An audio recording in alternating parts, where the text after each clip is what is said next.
your first foray into modified cars was with balsa wood, and you were doing balsa wood models before you actually got to drive your first car.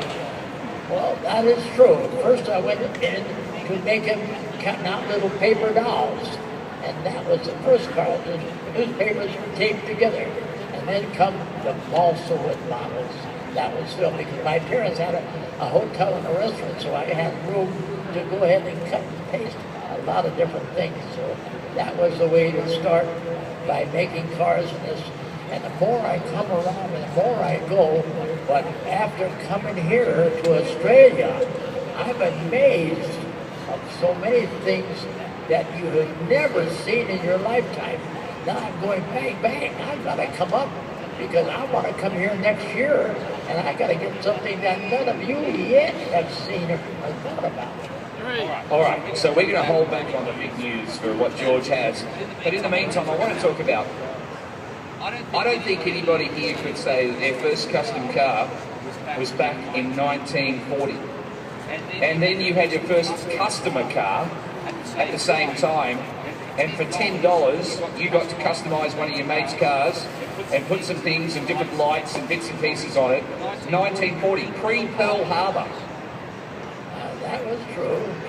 My first exciting car was a little 32 Ford that I put on a headlight, or I went to my mother's kitchen drawer and took the knobs off of the drawers, and I took them out to my little 32 Ford, and I put them in the dashes and the grills and everything, so I could have the first hot rod that had knobs made out of your kitchen drawer.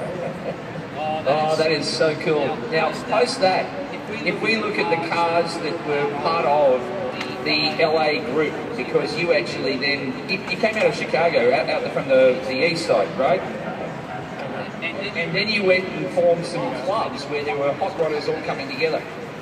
Well, I've got to say that coming from Chicago, I went to Northern California.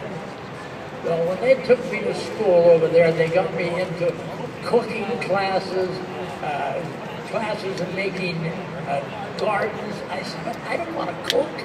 I want to make hot rods.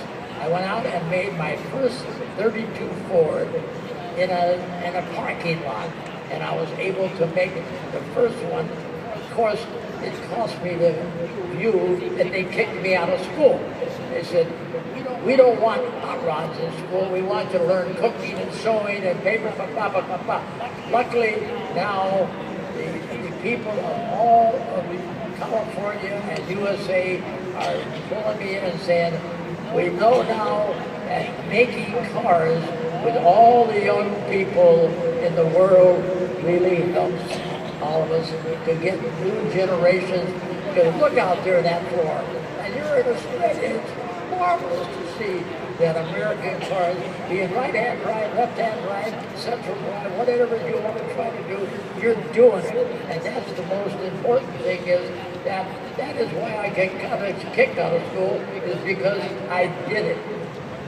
Now, George, when I look at that, a lot of people spend a lot of time studying, but you've got a mind which has been so creative for so long.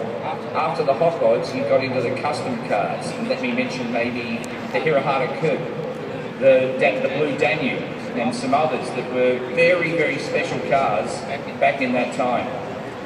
And that was also with your brother, with Sam. And the two of you together were some of the first to actually drop the top of a 49 Merc, or some of the other cars around at the time. But not only that, you've always had in your